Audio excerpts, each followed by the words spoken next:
नमस्कार दोस्तों, मेरा नाम है प्रदीप चौहान। दोस्तों, कहते हैं ना कि कुदरत और ईश्वर जितना नकारो नकार नहीं सकते, ये दोनों कहीं ना कहीं अपनी मौजूदगी ज़रूर दर्ज कराते हैं।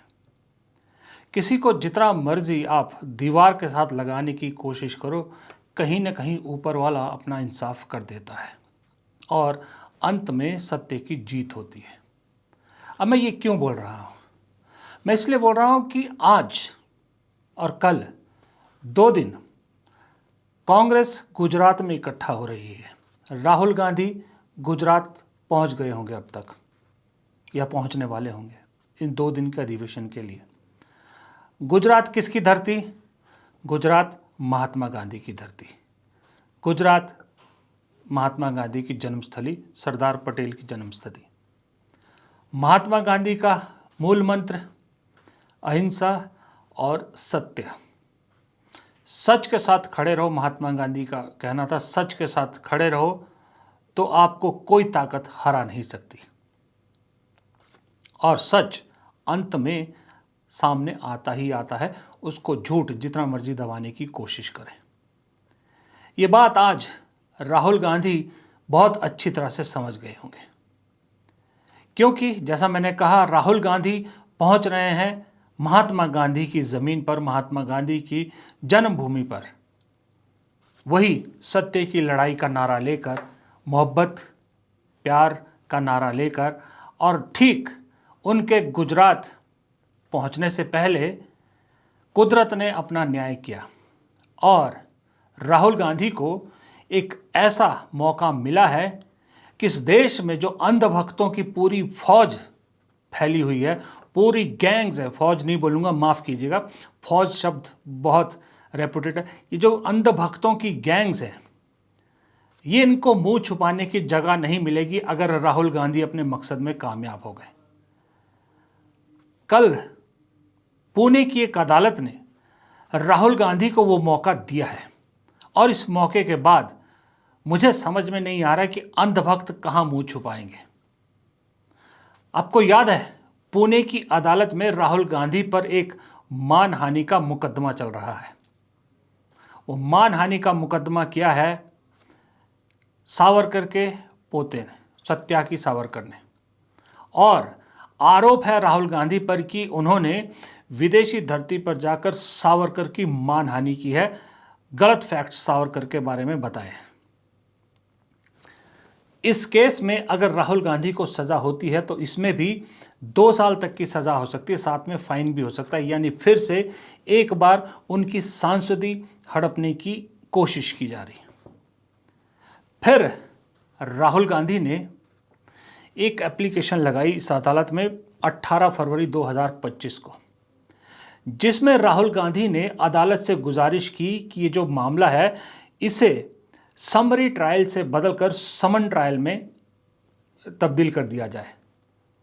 समरी ट्रायल में सिर्फ आरोप लगते हैं और आरोपी को जवाब देना होता है और जिसने आरोप लगाया उसने अपनी बात रखनी होती है। लेकिन समन ट्रायल में जो आरोपी होता है वो अपने फैक्ट्स रख सकता है कि उसने जो बात बोली है उसके जो सबूत है वो पेश कर सकता है, और साथ ही साथ जिसने उन पर मामला दर्ज किया है या मानहानि का केस किया है उनको और उनके विटनेस को क्रॉस एग्जामिनेशन किया जा सकता है।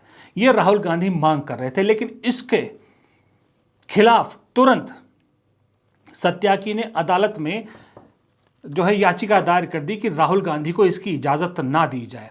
उसके अलावा बहुत से लोगों ने इसका विरोध किया, क्योंकि उन लोगों को, उन अंधभक्तों को, उन संघ के लोगों को या सावरकर के जो भक्त हैं या प्रेजेंट रिजीम के जो भक्त हैं, उनको लगता है कि अगर अदालत ने कह दिया कि मामला को जो है वो समन ट्रायल में बदला जाए और इससे जुड़े सबूत रखे जाए तो सावरकर की सारी हकीकत खुल जाएगी। क्योंकि हिस्टोरिकली तो जो प्रूफ हैं सावरकर के, वो देशभक्त के तो बिल्कुल नहीं है। हाँ, वो सबूत ज़रूर हैं जो लिखे हुए हैं कि कब कब सावरकर ने अंग्रेज़ों से माफ़ी मांगी और कब उन्हें पेंशन मिली। पुणे की उस अदालत ने राहुल गांधी की इस याचिका को स्वीकार कर लिया देखिए, गांधी की धरती पे जाने से पहले सावरकर का जो हिस्टोरिकल फैक्ट्स है उसको अदालत के पटल पर रखने की परमिशन मिलती है राहुल गांधी को। पुणे की अदालत के जो स्पेशल जज हैं अमोल शिंदे, देखिए उन्होंने क्या लिखा, इंग्लिश में लिखा है, मैं इंग्लिश में पढ़ देता हूँ फिर उसको हिंदी में आपको समझाऊंगा कि in the present case accused is claiming and raised questions of facts as well as law which are complex in nature. The accused also raised certain issues which will be determined as historical facts. Therefore, in my view, it is undesirable to try this case as summary trial, because in summary trial, detailed evidence and cross-examination is not taken. In this case, accused has to lead detailed evidence and has to cross-examine the witness of the complainant thoroughly, the judge noted in order.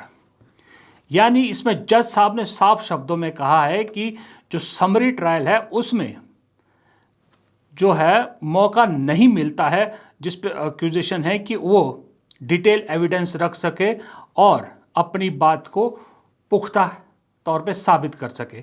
जबकि इस case में जो accused है यानी राहुल गांधी है, उनके कुछ ऐसे मुद्दे हैं जिनकी डिटेल हिस्टोरिकल फैक्ट्स सामने आना ज़रूरी है, और साथ ही अक्यूज यानी राहुल गांधी का उन डिटेल एविडेंस को रखना और साथ में क्रॉस एग्जामिनेशन जो विटनेस है कंप्लेनेंट के, उनका क्रॉस एग्जामिनेशन करना भी बेहद ज़रूरी है।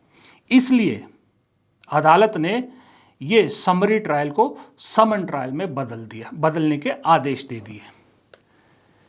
ये हुआ है Satyaki Savarkar, the grandson of Savarkar के दर्ज मामले में।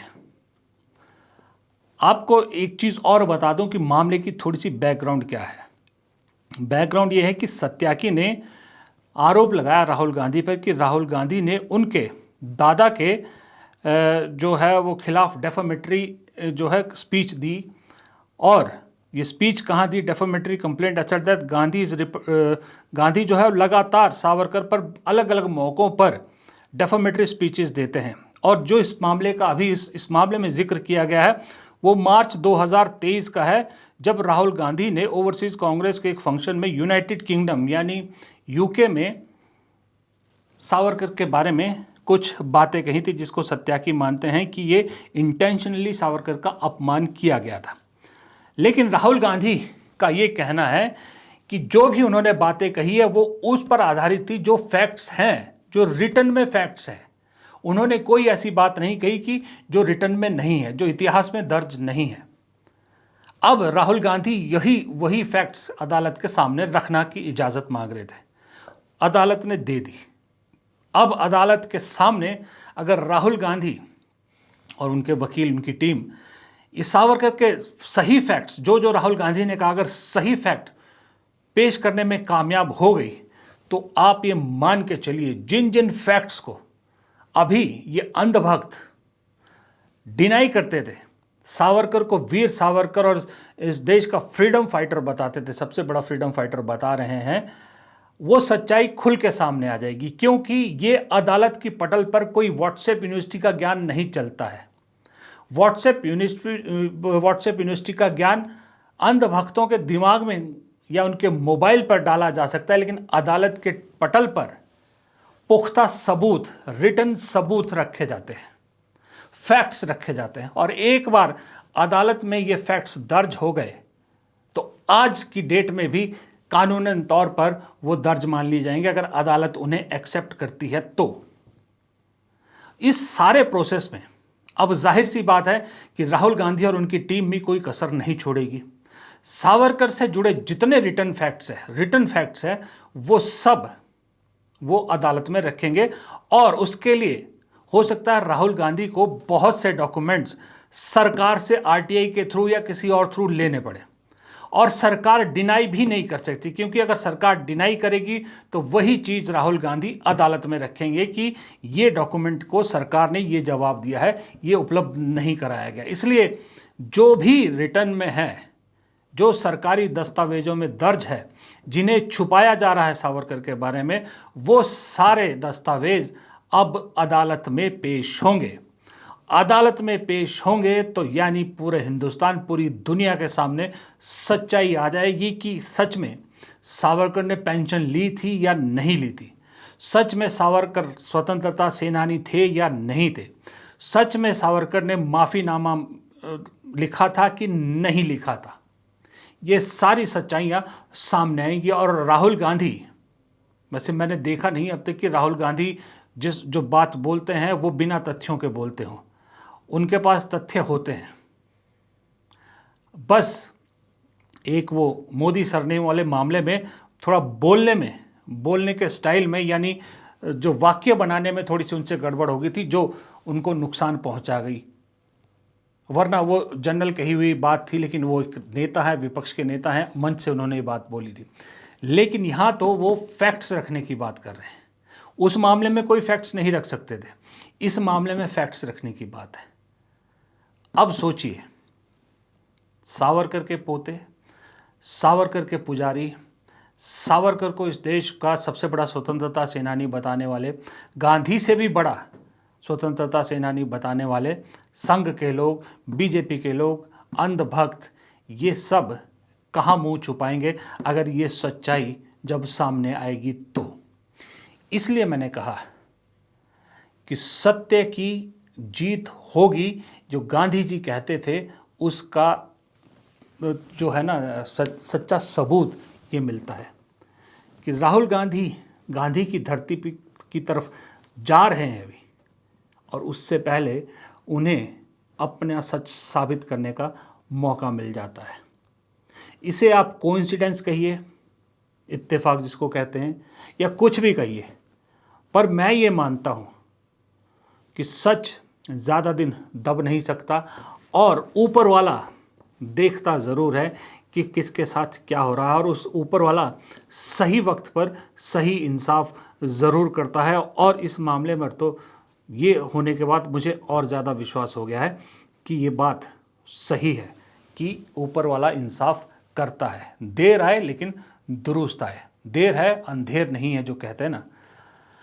क्योंकि राहुल गांधी को इतना बड़ा मौका दिया है ऊपर वाले ने अदालत के ज़रिए, मुझे लगता है अब राहुल गांधी भी इस मौके को पूरा भुनाना चाहेंगे। अब जब वो गुजरात पहुंच रहे हैं, पहुंच चुके होंगे, जब तक हो सकता है आप ये वीडियो देख रहे हो तब तक पहुंच भी गए हो। ये जो गुजरात 2 दिन का अधिवेशन है, जिस मकसद से राहुल गांधी और कांग्रेस ने ये बुलाया है गुजरात में 61 साल बाद, वो मकसद में अब और गर्मजोशी आएगी। याद है आपको राहुल गांधी ने इसी गुजरात में क्या कहा था? पहली बार राहुल गांधी क्या पहली बार किसी कांग्रेस के नेता ने ये माना था पब्लिकली कि कांग्रेस के अंदर बीजेपी के स्लीपर सेल हैं और उन्हें बाहर करने की ज़रूरत है। ये एक बार फिर से सुनिए। अभी यहां पे बैठे हुए हैं सब लोग, मगर 2 टाइप के हैं।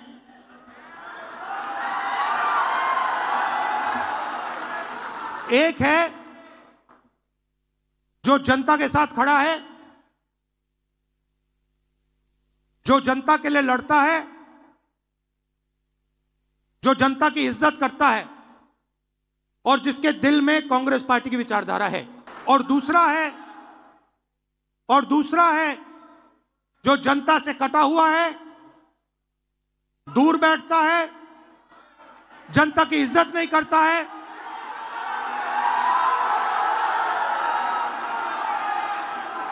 और उसमें से आधे बीजेपी से मिले हैं। जब तक हमने इन 2 को क्लियरली अलग नहीं किया, तब तक गुजरात की जनता हम में बिलीव नहीं कर सकती है। अब राहुल गांधी ने गुजरात में बहुत सोच समझ के ये बात बोली थी, और गुजरात को 61 साल बाद कांग्रेस ने बहुत सोच समझ के चुना है।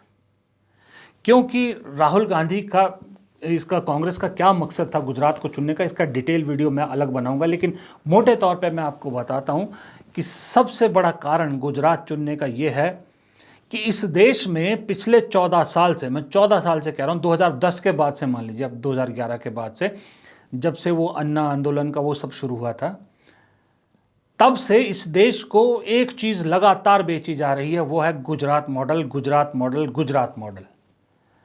राहुल गांधी को लगता है कि सबसे पहले इस गुजरात मॉडल की जो हवा बना रखी है, सबसे पहले इसी गुब्बारे को पंचर करना बहुत जरूरी है। देश को मोदी शाह मॉडल की बजाय गांधी पटेल मॉडल दिखाना जरूरी है।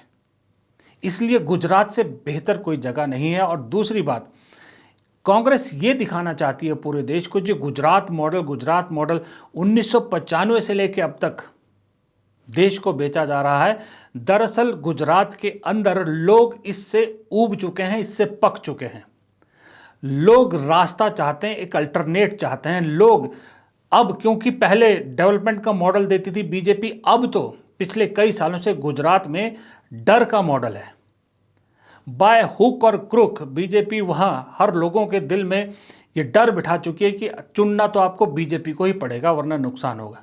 लोग इस डर से बाहर आना चाहते हैं। मौका नहीं मिल रहा, उन्हें कोई सही अल्टरनेट नहीं मिल रहा। 2019 में मिला था, 2017 में माफ कीजिएगा, जब कांग्रेस 77 सीटों तक पहुंच गई थी, लेकिन उसके बाद बीजेपी ने अपना वही तरीका अपनाया और सबसे पहले कांग्रेस को ही तोड़ा। पिछले 7-8 साल में तकरीबन 45 कांग्रेस के नेता बीजेपी छोड़कर कांग्रेस छोड़कर बीजेपी में जा चुके हैं, जिसमें वो नेता भी शामिल हैं जिनकी वजह से 2017 में कांग्रेस ने इतनी नज़दीकी फाइट दी थी। सिर्फ 20 सीट का फर्क रह गया था, 20 या 22 सीट का। हार्दिक पटेल और कल्पेश ठाकुर, जिग्नेश मेवानी अभी भी टिके हुए हैं। तो ये जब कमजोरियां दिख रही हैं तो राहुल गांधी सबसे पहले यहीं पर पंचर करना चाहते हैं बीजेपी की इस हवा को, और गांधी की धरती से, पटेल की धरती से गांधी पटेल का मॉडल इस युवा पीढ़ी को, आज की इस युवा पीढ़ी को दिखाना चाहती है कि दरअसल मोदी शाह भारत का मॉडल नहीं है। भारत का मॉडल गांधी पटेल नेहरू मॉडल है, जिस मॉडल पे चलकर ये देश यहाँ तक पहुँचा है और आगे भी इस देश को दुनिया में सबसे बड़ी ताकत की तरफ बढ़ाना है। तो वही गांधी नेहरू पटेल मॉडल ही काम आएगा।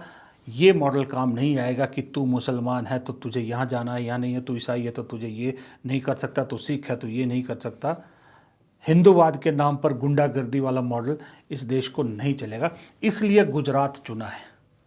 ये लड़ाई लंबी है, ये राहुल गांधी भी जानते हैं, कांग्रेस भी जानती है, लेकिन एक शुरुआत अगर सही नोट पे हो तो बड़ी से बड़ी लड़ाई का अंजाम मन मुताबिक हो सकता है। नमस्कार।